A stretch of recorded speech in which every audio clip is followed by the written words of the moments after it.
A riot at Ephesus. Now after these events, Paul resolved in the Spirit to pass through Macedonia and Achaia and go to Jerusalem, saying, After I have been there, I must also see Rome.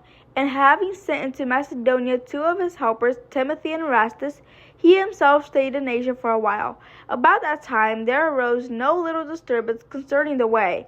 For a man named Demetrius, a silversmith, who made silver shrines of Artemis, brought no little business to the craftsmen. These he gathered together with the workmen in similar trades, and said, Men, you know that from this business we have our wealth. And you see and hear that not only in Ephesus, but in almost all of Asia, this Paul has persuaded and turned away a great many people, saying that gods made with hands are not gods.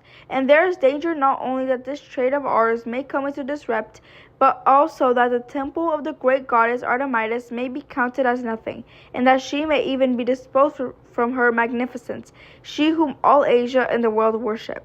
When they heard this, they were enraged and were crying out, Great is Artemis of the Ephesians! So the city was filled with the confusion, and they rushed together into the theater, dragging with them Gaius and Aristarchus, Macedonians who were Paul's companions in travel. But when Paul wished to go in among the crowd, the disciples would not let him.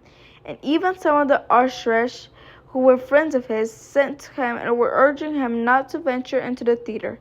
Now some cried out one thing, some another, for the assembly was in confusion, and most of them did not know why they had come together.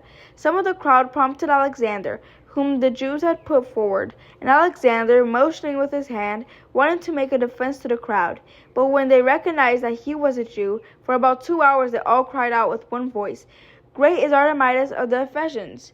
And when the town clerk had quieted the crowd, he said, Men of Ephesus, who is there who does not know that the city of the Ephesians is temple keeper of the great Artemis, and of the sacred stone that fell from the sky? Seeing then that these things cannot be denied, you ought to be quiet and do nothing rash. For you have brought these men here who are neither sacrilegious nor blasphemers of our goddess.